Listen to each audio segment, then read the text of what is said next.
Hey folks, you'll have to excuse me. I've got a bit of a cold, and I'm trying not to sound too gross, but we'll we'll see how it goes. So I put what I'm hoping is a fairly accurate representation of a M16A1 together. It took a little bit of work and a little less time than I thought. I just kind of got lucky on the receivers being available when I was looking, because these things are just ridiculous to try and find sometimes. I mean, if you think A1's hard, I mean, just try finding another A2, because I mean, the first time I got an A2 upper, it was like $80, and I could have got as many as I wanted, and it was completely put together. Nowadays, it's very different. Anyway, I guess we'll just go from bum to gums here. I was gonna have this be the only actual surplus part on the gun. I ordered this from Gunny's Surplus. It's a Type D, so no trapdoor, but it's really good shape. I mean, the swivel was really bad when it showed up. It was super rusty.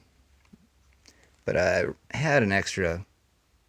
It actually was a Colt swivel, since I mean, it's the same as the front swivel on any other, same exact one. But I had ordered a Colt barrel, and I didn't need the swivel that it came with, so bam, knocked out the roll pin. I did put some.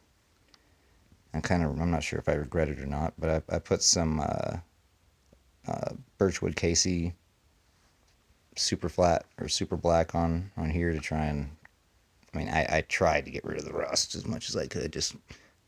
I don't like the way rust looks. I don't mind like patina and guns and things, but rust is just gross.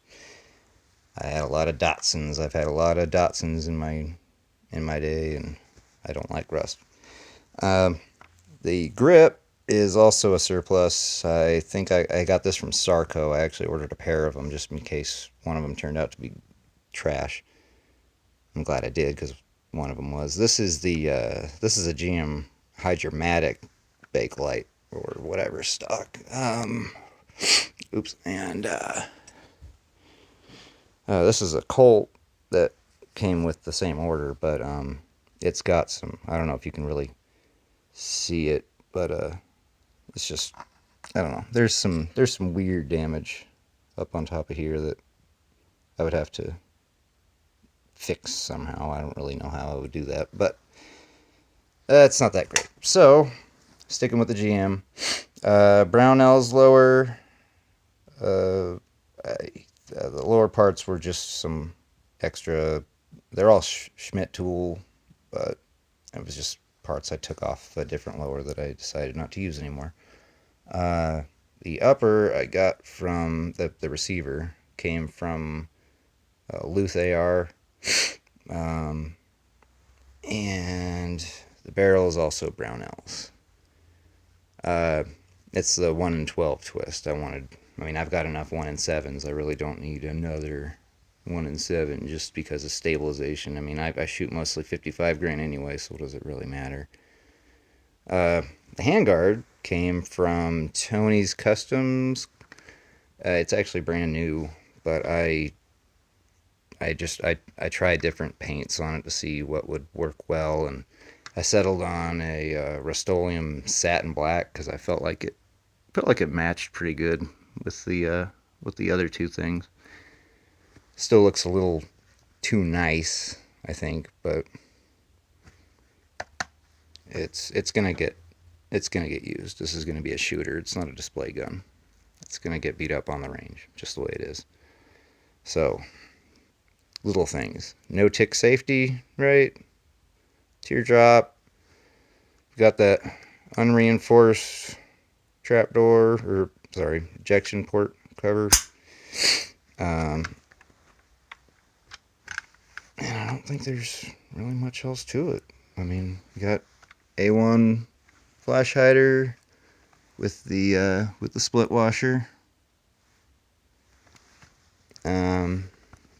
Got the round sight post that came with the barrel, so it wasn't like I had to find it or anything. And yeah, I think everything, I mean, it looks pretty good. I think this is another one of those Microbest Fathers of Freedom PSA bolt carrier groups. I like them a lot. I mean, for being the price they are, they're pretty dang good, I think. And that's about it. Other than I used to have a lot more 20 round magazines, but I've only got these 2 right now. These are actually the same age, same exact age. But if you want to kind of give it some age, just for visual, you want a retro gun, you want to have something that looks old. You might not. I mean, it doesn't really matter. But if you do want to do that, Scotch-Brite pad. Just get a Scotch-Brite pad with soaked in CLP. Just it only takes a couple minutes. You get it worn down. I haven't seen much else that does it in a nicer way. Like, I mean, you could take this outside and drag it around your driveway or something, and it'll get scratched up and stuff, but the scratches, they're usually kind of superficial. They look deeper than they are. Or they're just, I don't know. It doesn't really matter. Who cares, right? No big deal. But if you do just if you ever want to age a magazine, a gray Teflon coated magazine to make it look older, Scotch-Brite and CLP does a good job. Anyway, that's about it. And my cat has decided that I'm done now. Say hi, Tash. Say hi, Tash. Yeah. Don't stick your tongue out at him. Yeah, working on stuff. This is a work in progress.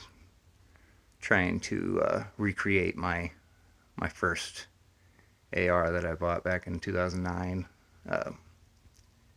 Harder than I thought, because I cannot find all the junky parts that I used to be able to get. Everything's such high quality now.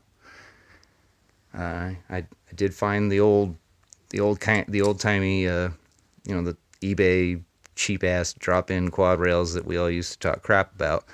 But it's so hard to find one of these things with the round vents now.